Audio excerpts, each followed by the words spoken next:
Break ನಂತರ ನೇರ ಮಾತು ಕಾರ್ಯಕ್ರಮಕ್ಕೆ ಮತ್ತೆ ಸ್ವಾಗತ. ಸಂಪುಟ ರಚನೆ, ಆಯಕಟ್ಟು ಅಧಿಕಾರಿಗಳ ನೇಮಕ, ರಾಜಕೀಯ ನೇಮಕಾತಿಗಳಲ್ಲಿ ಸಿದ್ದರಾಮಯ್ಯ ಎಡವಿದ್ದಾರೆ ಅನ್ನೋ ಮಾತಿದೆ. ತಾವೇನು ಹೇಳ್ತೀರಿ? ನಡೀತಕ್ಕಂಥ ಮನುಷ್ಯ ಎಡುತ್ತಾರೆ. ಎಲ್ಲ ಅಪಾಯಿಂಟ್ಮೆಂಟ್ಸು ಕರೆಕ್ಟಾಗಿ ಆಗಬೇಕು ಅಂದರೆ ಆಗೋದಿಲ್ಲ. ಅಫ್ಕೋರ್ಸ್ ಕೆಲವು ಸಣ್ಣ ಪುಟ್ಟ ಲೋಪಗಳು ಆಗಿದ್ದಾವೆ. ಅದನ್ನೇ ದೊಡ್ಡದು ಮಾಡ್ತಕ್ಕಂಥದ್ದು ಏನೂ ಅಗತ್ಯ ಇಲ್ಲ. ಅವರ ಅನುಭವಕ್ಕೆ ತಪ್ಪಿಸ್ಬೋದಾಗಿತ್ತು, ಕೆಲವು ಆಗೋದನ್ನು ಅವಾಯ್ಡ್ ಮಾಡ್ಬೋದಾಗಿತ್ತು. ಅವರು ಎಡವಿದ್ದಲ್ಲಿ, ತಪ್ಪುಗಳನ್ನ ಸರಿ ಮಾಡ್ಕೊಳ್ದೆ ಹೋಗಿದ್ದು ಎಲ್ಲಿ? ಜನರಲೈಸ್ ಮಾಡಿ ಹೇಳೋಕ್ಕಾಗೋದಿಲ್ಲ. ಮಂತ್ರಿಗಳು ರಿವ್ಯೂ ಮಾಡಬೇಕು. ಅವ್ರವ್ರ ಇಲಾಖೆಗೆ ಎಷ್ಟು ಹಣ ಕೊಟ್ಟಿರ್ತೀವಿ, ಆ ಮಂತ್ರಿ ಆದವನು ಅದ್ರ ಮೇಲೆ ನಿಗಾ ಇಡಬೇಕು, ಟೂರ್ ಮಾಡಬೇಕು, ತಿಳ್ಕೋಬೇಕು.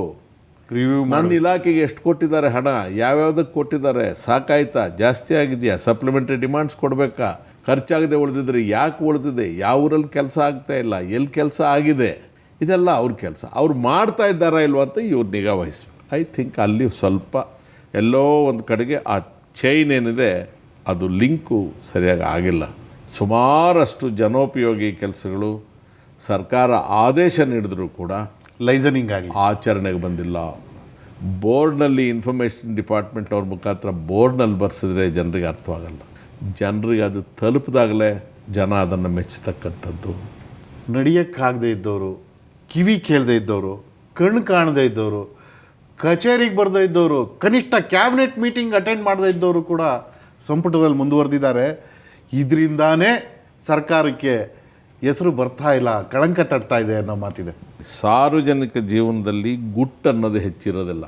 ಸಾರ್ವಜನಿಕ ಹಿತ, ಪಕ್ಷದ ಶಿಸ್ತು, ದೇಶದ ಹಿತವನ್ನು, ರಾಜ್ಯದ ಹಿತವನ್ನು, ಜನರ ಹಿತವನ್ನು ನಾವು ಪ್ರಾಥಮಿಕವಾಗಿ ಗಣನೆಗೆ ತೆಗೆದುಕೊಂಡಾಗ ಪಕ್ಷದ ಶಿಸ್ತು ಒಂದು ವೇಳೆ ಉಲ್ಲಂಘನೆ ಆದರೂ, ಸ್ವಲ್ಪ ಇರುಸು ಮನಸ್ಸಾದರೂ ಜನರ ಹಿತಕ್ಕೆ ಆದ್ಯತೆ ಕೊಡಬೇಕು. ನಾವು ಎಂಥ ಜನ ಅಂದರೆ ಪಕ್ಷದ ಶಾಸಕಾಂಗ ಸಭೆಯಲ್ಲೂ ಮಾತಾಡೋದಿಲ್ಲ, ಪಕ್ಷದ ವೇದಿಕೆಯಲ್ಲೂ ಮಾತಾಡೋದಿಲ್ಲ, ಗುಟ್ಟಾಗಿ ಮಾತಾಡೋದು. ಅಲ್ಲಿ ಇಲ್ಲಿ ಕೂತ್ಕೊಂಡು ಹೋಟ್ಲಲ್ಲಿ ಸಾಯಂಕಾಲದ ಹೊತ್ತು ಸೇರಿದಾಗ ಅದು ಸರಿ ಇಲ್ಲ, ಇದು ಸರಿ ಇಲ್ಲ. ಇದಕ್ಕೆ ಯಾರು ಬೇಕಾಗಿದ್ದರೂ ಮಾಡ್ತಾರೆ. ಸರ್ಕಾರ ಸರಿ ಇಲ್ಲ ಅಂದರೆ ನಮ್ದು ತಾನೆ ಸರ್ಕಾರ. ಎಲ್ಲಿ ಹೇಳ್ಬೇಕು ನಾವು? ಶಾಸಕಾಂಗ ಪಕ್ಷದ ಸಭೆಯಲ್ಲಿ ಹೇಳಬೇಕು. ಅಥವಾ ಮುಖ್ಯಮಂತ್ರಿಗಳು ನೇರ ಹೋದಾಗ, ನೋಡಪ್ಪ ಇದು ಸರಿ ಇಲ್ಲ, ದಯಮಾಡಿ ನೋಡ್ರಿ, ನಿಮ್ಮ ಗಮನಕ್ಕೆ ತಂದಿದ್ದೀವಿ ಅಂತ ಹೇಳು. ಇನ್ನೂ ಕೆಲವು ವೇಳೆ ಎಲ್ಲೋ ಸಡನ್ನಾಗಿ ಕೆಲವು ಲೋಪದೋಷಗಳಾಗುತ್ತೆ. ಅಸೆಂಬ್ಲಿಯಲ್ಲಿ ಎದ್ದು ಹೇಳಬೇಕು, ಜನ ಕಳಿಸಿದ್ದಾರೆ. ಏನು ಪಕ್ಷದ ವಿರುದ್ಧನ ನಾವು, ಸರ್ಕಾರದ ವಿರುದ್ಧ? ಖಂಡಿತ ಅಲ್ಲ. ಇದು ಯಾವುದೂ ಗೊತ್ತಿಲ್ಲದೆ ಇರೋರಿಗೆ, ಏನೋ ಆಗಬೇಕು ಅಂತ ಬಯಸೋರಿಗೆ ಅವ್ರು ಎದುರಿಗೆ ಬಂದರೆ ಮುಖ್ಯಮಂತ್ರಿ ಬಗ್ಗೆ ನಮಸ್ಕಾರ ಮಾಡ್ತಾರೆ, ಅರ್ಜಿಗಳು ಕೊಡ್ತಾರೆ, ಒಂದೊಂದು ಕೆಜಿ ಬೆಣ್ಣೆ ಹಾಕ್ತಾರೆ, ಆಮೇಲೆ ಈಚೆಗೆ ಬಂದು ಏನು ಸರಿ ಇಲ್ಲಪ್ಪ ಚೀಫ್ ಮಿನಿಸ್ಟರ್ ಹತ್ರ ಜನ. This is not correct. ಮನುಷ್ಯ ಹೇಗಿರಬೇಕಂದ್ರೆ, ಮುಖ್ಯಮಂತ್ರಿಗಳ ಹತ್ರಕ್ಕೆ ನಾವು ಹೋದಾಗ ಅವ್ರಿಗೆ ರಾಜ್ಯದ ಮುಖ್ಯಮಂತ್ರಿಗಳು ಸಾರ್ವಜನಿಕ ಕೆಲಸ ಆಗಬೇಕಾದ್ರೆ ಅಷ್ಟಕ್ಕೆ ಸೀಮಿತವಾಗಿ ಅವ್ರ ಹತ್ರ ಹೋಗಬೇಕು, ಒಂದು ಮನವಿ ಕೊಡಬೇಕು. ವೈಯಕ್ತಿಕವಾಗಿ ಅವರೇನು ನಮ್ಮ ನಿಷ್ಠೆ ಬಯಸೋದಿಲ್ಲ, ನಾವು ಬಗ್ಗಿರಬೇಕು ಅಂತ ಇಲ್ಲ, ನಾವು ಬಗ್ಲೂಬಾರ್ದು. ಭಾಳ ಜನ ಏನು ಮಾಡ್ತಾರೆ, ಇವರೇ ಹೋಗಿ ಬಗ್ಗೆ ಬಿಡ್ತಾರೆ. ಅದಕ್ಕೆ ಇವ್ನು ಎಬ್ಸೋದೇ ದೊಡ್ಡ ಕೆಲಸ ಆಗುತ್ತೆ. ಆ ಕಾರಣಕ್ಕೆ ತಾವು ಮುಖ್ಯಮಂತ್ರಿಗಳವ್ರ ಸುತ್ತ ಬ್ಯಾಂಡ್ ಸೆಟ್ನವ್ರಿದ್ದಾರೆ, ನಮ್ಮ ವಾಯ್ಸ್ ಕೇಳೋದಿಲ್ಲ ಅವ್ರಿಗೆ ಅನ್ನೋ ಮಾತು ಕೂಡ ತಾವು ಆಡಬೇಕಾಗಿ ಬಂತು. ರಾಜ್ಯದ ಮುಖ್ಯಮಂತ್ರಿ ಆಗಿರ್ತಕ್ಕಂಥವ್ರಿಗೆ ಮನಸ್ಸು ನಿರ್ಮಲವಾಗಿರಬೇಕು, ಅಲ್ಲಿ ವಾತಾವರಣ ಪ್ರಶಾಂತವಾಗಿರಬೇಕು. ಯಾವಾಗಲೂ ಕೂಡ ಕಿವಿಗಳು ಮುಚ್ಚಿ ಹೋಗೋಂಗೆ, ಕಣ್ಣು ಕಾಣದೇ ಇರೋಂಗೆ, ಆ ಪ್ರಶಾಂತತೆ ಎಲ್ಲ ಹಾಳು ಮಾಡ್ತಕ್ಕಂಥ ಬ್ಯಾಂಡ್ ಸೆಟ್ ಅಂದರೆ ಹೊಗಳಭಟ್ರು ಗಿರಾಕಿಗಳಿದ್ದರೆ ಸತ್ಯ ಅರ್ಥ ಆಗೋದಿಲ್ಲ, ಪರಿಚಯ ಆಗೋದಿಲ್ಲ, ಅವ್ರಿಗೆ ಅದು ತೊಂದರೆ ಆಗುತ್ತೆ. ನಾನು ಅವರ ವಿಶ್ವಾಸಿ, ಅವರ ಹಿತೈಷಿ, ಅದು ಆಗಬಾರ್ದು ಅಂತ ಆ ಮಾತು ಹೇಳಿರೋದು ನಿಜ. ಹೇಳಿದ ಮಾತನ್ನು ನುಂಗುವುದು ರಮೇಶ್ ಕುಮಾರ್ ಜಾಯಮಾನವೂ ಅಲ್ಲ. ಸರ್, ರಮೇಶ್ ಕುಮಾರ್ ಅವರು ಈ ಮಾತು ಹೇಳಿದ್ರು, ಸ್ಪೀಕರ್ ಅವರು ಈ ಮಾತು ಹೇಳಿದ್ರು, ಮಾನ್ಯ ವಿಶ್ವನಾಥ್ ಅವರು ಈ ಮಾತು ಹೇಳಿದ್ರು. ಆದರೂ ಎಲ್ಲೋ ಮುಖ್ಯಮಂತ್ರಿಗಳ ಸುತ್ತ ಇರೋರು ಇದನ್ನು ಅರ್ಥ ಮಾಡ್ಕೊಳ್ಳಿಲ್ವಾ ಅಂತ. ಅಲ್ಲ, ಚೀಫ್ ಮಿನಿಸ್ಟ್ರು ಸ್ವಭಾವತಃ ಭಾಳ ಒಳ್ಳೆ ಮನುಷ್ಯ. ಆತ ನಾನೀಗ 3 ತಿಂಗಳು ಹೋಗಲಿಲ್ಲ ಅಂದರೆ ಎಲ್ಲೇ ಅವ್ನು ಕಾಣಲಿಲ್ಲ ಅಂತಲೂ ಫೋನ್ ಮಾಡಲ್ಲ. ಯಾರಾದರೂ ಒಬ್ರು ದಿವಸ ಅಲ್ಲೇ ಇದ್ರು, ಏನಯ್ಯ ನಿನಗೇನು ಮಾಡೋಕ್ಕೆ ಕೆಲಸ ಇಲ್ವಲ್ಲ, ಇಲ್ಲಿದೆಯಾ ಅಂತಲೂ ಕೇಳಲ್ಲ. ಇದು ಅವ್ರ ಹತ್ರ ಬಂದಿರೋ ದೊಡ್ಡ ಕಷ್ಟ. ಈ ಹೋಗೋರು ಹೋಗ್ತಾರಾ? ಅವ್ರು ಮುಖ್ಯಮಂತ್ರಿ ಆಗಿರೋ ದಿವಸ ಎಷ್ಟಾದರೆ ಅಷ್ಟು ಹೀರಬೇಕು ಅಂತ ಹೋಗಿರೋರು ಅವ್ರು ಕತ್ತು ಹಿಡಿದು ತಳೆದ್ರೂ ಹೋಗೋದಲ್ಲ. ನಿಮ್ಮ ಸರ್ಕಾರ ಅಧಿಕಾರಕ್ಕೆ ಬಂದ ನಂತರ ಸರ್, ರಾಜ್ಯದಲ್ಲಿ 1,000ಕ್ಕೂ ಹೆಚ್ಚು ರೈತರ ಆತ್ಮಹತ್ಯೆ ಆಗಿದೆ. ಭ್ರಷ್ಟಾಚಾರ ತಾಂಡವ ಆಡ್ತಾ ಇದೆ ಅನ್ನೋ ಮಾತು ನಿಜ ಅನ್ನೋ ಮಟ್ಟಕ್ಕೆ ಬಂದ್ಬಿಟ್ಟಿದೆ. ಸಚಿವರೊಬ್ಬರ ಕುಟುಂಬ ಸದಸ್ಯರು ಮನೆಯಲ್ಲೇ ಲಂಚ ಸ್ವೀಕಾರ ಮಾಡಿ ಸಿಕ್ಕಿ ಬೀಳ್ತಾರೆ. ಒಂದಿಬ್ಬರು ಸಚಿವರು ಅಧಿಕಾರಿಗಳ ಮೇಲೆ ದರ್ಪ ತೋರಿಸ್ತಾರೆ. ಪ್ರತಿಪಕ್ಷಗಳ ಟೀಕೆ ಎದುರಾದಾಗ ಏಕಾಂಗಿ ಅನ್ನೋ ರೀತಿ ಇದೆ ಪರಿಸ್ಥಿತಿ. ಅವ್ರ ನೆರವಿಗೆ ಹಿರಿಯ ಸಚಿವರು ಕೂಡ ಧಾವಿಸೋದಿಲ್ಲ. ಯಾಕಿಂಥ ಪರಿಸ್ಥಿತಿ ಇದೆ?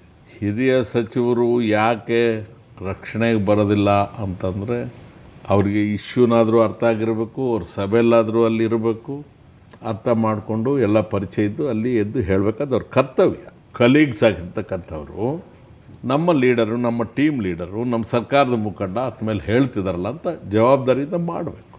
ಗೊತ್ತಿದ್ದು ಎಲ್ಲ ತಿಳ್ಕೊಂಡಿದ್ದು ಕೂಡ ಸುಮ್ಮನಿದ್ರೆ ಸಂಸದೀಯ ವ್ಯವಹಾರಗಳಲ್ಲಿ ಅದು ಒಳ್ಳೆಯ ಲಕ್ಷಣ ಅಲ್ಲ. ಇಷ್ಟೆಲ್ಲ ನಡೆದಿದೆಯಲ್ಲ, ಚೀಫ್ ಮಿನಿಸ್ಟ್ರು ಸುಮ್ಮನೆ ಇರ್ತಾರಲ್ಲ ಅಂದರೆ ಅವ್ರಿಗೇನು ವರದಿ ಇದೆಯೋ ನನಗೆ ಗೊತ್ತಿಲ್ಲ. ನಮಗಿರೋ ವರ್ತಮಾನವೆಲ್ಲ ಮಾಧ್ಯಮಗಳ ಮುಖಾಂತರ ಬಂದಿರತಕ್ಕಂಥದ್ದೇ. ಈ ವಿಚಾರ ಸಭೆಯಲ್ಲಿ ಸದನದಲ್ಲಿ ಬಂದಾಗ ಮುಖ್ಯಮಂತ್ರಿಗಳು ಕೆಲವು ಸಮಾಧಾನಗಳನ್ನು ಕೊಟ್ಟಿದ್ದಾರೆ.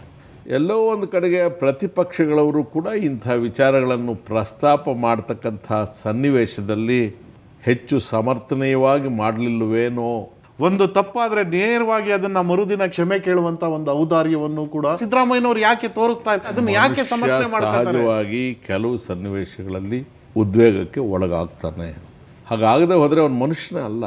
ಯಾವುದೋ ಒಂದು ಗಳಿಗೆಯಲ್ಲಿ ನಾವು ಬ್ಯಾಲೆನ್ಸ್ ಕಳ್ಕೊಂಡ್ವಿ, ನಾವು ಮಾಡಿದ್ದು ಸರಿ ಅಲ್ವೇನೋ ಅಂತ ಅನ್ನಿಸ್ದಾಗ, ಅಥವಾ ನಾವು ಇಷ್ಟು ಎತ್ತರಕ್ಕೆ ಜನ ನಮ್ಮನ್ನು ಬೆಳೆಸಿದ್ದಾರಲ್ಲ, ಇಂಥದ್ದು ಜನ ನಮ್ಮಿಂದ ನಿರೀಕ್ಷೆ ಮಾಡಿರಲಿಲ್ಲ, ನಾವಿದು ಮಾಡಿದಾಗ ಅವ್ರು ನೋವು ಅನುಭವಿಸ್ತಾರೆ, ನಮಗೆ ಆ ಅಧಿಕಾರ ಇಲ್ಲ, ಅವ್ರನ್ನ ನೋವಿಗೀಡು ಮಾಡಬಾರ್ದು ಅಂತ ಹೇಳಿ ನಮ್ರತೆಯಿಂದ ಅವರ ಕ್ಷಮೆಯನ್ನು ಕೋರ್ತಕ್ಕಂಥದ್ದು ನಮ್ಮ ಕರ್ತವ್ಯ.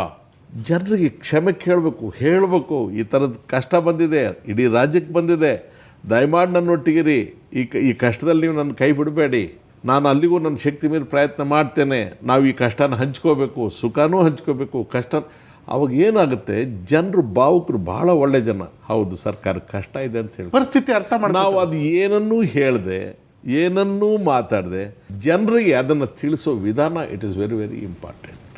ಒಂದು ಸಣ್ಣ ವಿರಾಮದ ನಂತರ ಮತ್ತೆ ಮುಂದುವರಿಸೋಣ. ಈಗ ಒಂದು ಬ್ರೇಕ್.